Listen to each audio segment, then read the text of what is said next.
శ్రీ సమర్థ సద్గురు శ్రీ సాయినాథాయ నమః. సాయి లీలామృతం అధ్యాయం 4 భక్తి సులభుడు పార్ట్ 2లోకి వెళ్దామా?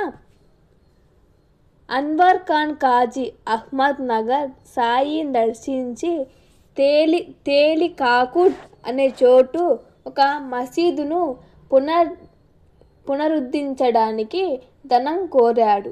బాబా అతనితో ఆ మసీదు ఎవరి నుండి ధనం స్వీకరించదు, తానే ఇస్తుంది.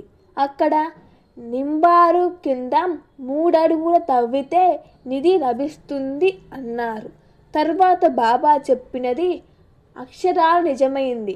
మరొకసారి మీరాన్ ఖండేష్ జిల్లా నుండి మద్దుషా ఫకీర్ వచ్చి అత్యవసరంగా 700 కావాలని చెప్పి దుఃఖించాడు.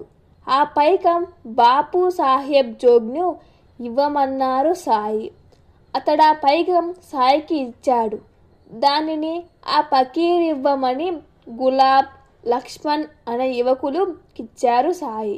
వారు దానిలో 200 తీసుకొని మిగిలినది మాత్రమే ఫకీరుకిచ్చారు. అతడెంత గోల పెట్టినా సాయి పలుకలేదు. అతడు కాలినడకన వెళ్తుంటే నీమ్గావ్ వద్ద అతనికి ఇర్రా షా అనే పార్సీ భక్తుడైందురే భిక్ష 200 సమర్పించాడు. కారణం, ఆ ముందటి రాత్రి ఇర్రా షాకు సాయి కలలో కనిపించి టాంగాలో షిరిడి వెళ్ళమని, నీమ్గావ్ దగ్గర ఎదురయ్యే ఫకీరుకు భోజనము 200 ఇవ్వమని చెప్పారు. మరోసారి లాసూర్ నుండి వచ్చిన ముస్లిం 4000 కావాలని ఏడ్చాడు. తామిచ్చిన అతనికి దక్కదని సాయి ఎంత చెప్పినా అతడు వినలేదు. రేపు ఉదయం మర్రి చెట్టు దగ్గరికెళ్ళు, లంకె బిందె దొరుకుతుంది అన్నారు బాబా. అతడు నమ్మలేదు గాని ఆ చెట్టు దగ్గరికెళ్ళాడు. అక్కడొక లంకె బిందె కనిపించింది. దానిని మోయలేక మరొకరిని తోడు తీసుకు వెళ్ళేసరికి అదక్కడ లేదు. అతడేడుస్తూ వచ్చి బాబాతో చెప్పాడు. దానిని రూయి గ్రామస్తుడొకడు తీసుకుపోయాడన్నారు సాయి. షిరిడి సమీపంలో కోర్హేలా నుండి రోజు ఆరతి భజనలకు పీలాజీ గురవ్ షిరిడి వస్తుండేవాడు. అతని భార్యకు ఒక రోజు సాయి కలలో కనిపించి ₹1 ఇచ్చి దీనిని డబ్బుల సంచిలో పెట్టుకో, లోటుండదు అన్నారు. ఆమె తన బాబుకొక గుడ్డ ఇవ్వమన్నది. తర్వాత ఇస్తలే అన్నారాయన. ఆ రాత్రే గురువుకు కూడా కలలో కనిపించి షిరిడీలో స్థిరపడండి, మీకే లోటు రాదు అన్నారు. మరోరోజు వాళ్ళు షిరిడి వచ్చేశారు. పీలాజీ రోజు బాబా వద్ద సన్నాయి వాయించేవాడు.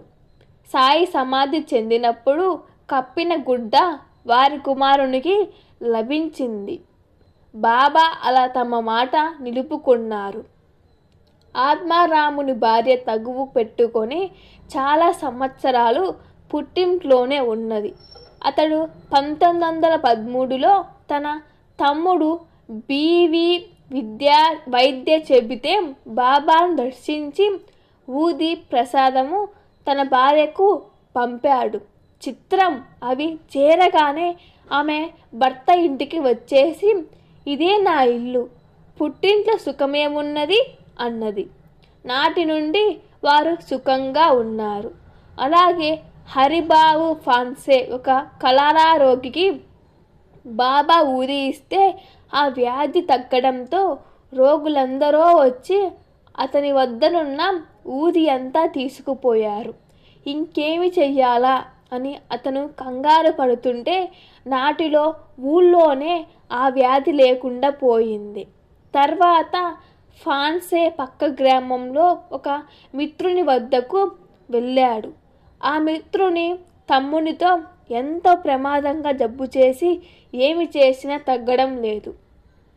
అతని స్నేహితుడు సాయి మహాత్ముడైతే నీ ద్వారా నా తమ్ముణ్ణి కాపాడాలి అన్నాడు. రోగి పరిస్థితి ప్రమాదకరంగా ఉండడం వల్ల ఫాన్సే తప్పించుకోజూచాడు. కానీ వీలు పడలేదు. నాటి రాత్రే ఆ రోగియే శ్రీ సాయి పూజకు అన్ని ఏర్పాట్లు చేసి పూజంతా శ్రద్ధగా చూస్తూ కూర్చున్నాడు. ఎలాగైనా తప్పించుకోవాలని ఫాన్సే ఎంతో ఎక్కువ ఫీజు అడిగినా వాళ్ళు అంగీకరించారు. నాటి రాత్రి కలలో సాయి కనిపించి ఫాన్సేకు ముందే తెలిపారు. దానితో ఆ వ్యాధి తగ్గిపోయింది. బాబాను నమ్మిన వారికి తప్పక న్యాయం చేకూరుతుంది.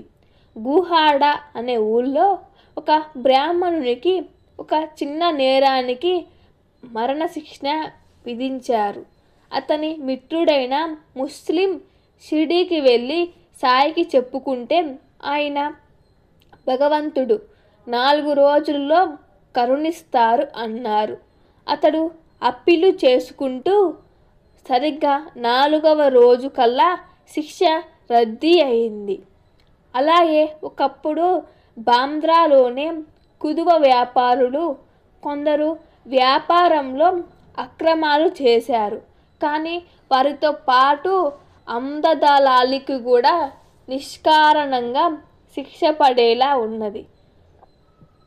అతడు ఒక భక్తుని ఇంట బాబా పటానికి మోకరిల్లు నేను నిర్దోషిని, నన్ను రక్షించు అని ప్రార్థించాడు. అందరిలో అతనికొక్కడికే శిక్ష తప్పి పరువు నిలిచింది. అతడు సంతోషంగా టీ తాగడానికి వెళ్తుంటే కూడా ఒక ఫకీరు వచ్చారు. కానీ హోటల్ వద్ద అదాయి వెనుకకు తిరిగి చూసేసరికి ఆ ఫకీరు కనిపించలేదు. అలాగే కాకాసాహెబ్ దీక్షిత్ 1910లో షిరిడీలోని కొంత భూమి బేరం చేశాడు. ఆసామి లక్ష్మణ్ భట్ దాని వేల 200 చెబితే దీక్షిత్ 150లకు అడిగాడు. బేరమెంతకు తెగలేదు. భట్ మసీదుకు వెళ్ళినప్పుడు సాయి ఎందుకిలా వాదించుకుంటారు, మధ్య మార్గం పోండి, నీవు 175కు తగ్గవద్దు అన్నారు. కానీ అతడా విషయం దీక్షిత్కు చెప్పలేదు. చివరకు 150కి కొనుగోలు జరిగింది. కానీ లక్ష్మణ్ ఇంటికి వచ్చి డబ్బు లెక్క పెట్టుకుంటే 175 ఉన్నది. అలాగే తూర్గేగావ్లో శాంతాబాయికి వేలు మీద ఎముక కుళ్ళి చీము కారుతుండేది. ఆమెకు ఒకరోజు కలలో బాబా కనిపించి దేకామలి ఆకు పసరు పూసుకోమన్నారు. అలా చేస్తే ఆ పుండు త్వరలో తగ్గిపోతుంది అన్నారు. ఆ విషయం ఆమె సెప్టెంబర్ 1918లో బాబాకు జాబు రాసింది. మూల్కి అనే గ్రామంలో వెంకట్రావ్ అనే భక్తుడు ఒకరోజు గుండెపోటు వచ్చి పడిపోయాడు. ఆ స్థితిలో అతనికి బాబా 2 సేవకులు దర్శనమిచ్చారు.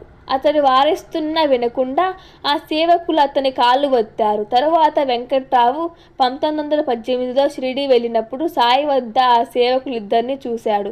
అంతవరకు తన తండ్రి యొక్క భక్తి విశ్వాసాలను విమర్శిస్తూ ఉన్న వెంకట్రావు ఆస్తికుడు సాయి భక్తుడయ్యాడు. అతనికి ఏ కష్టమైనా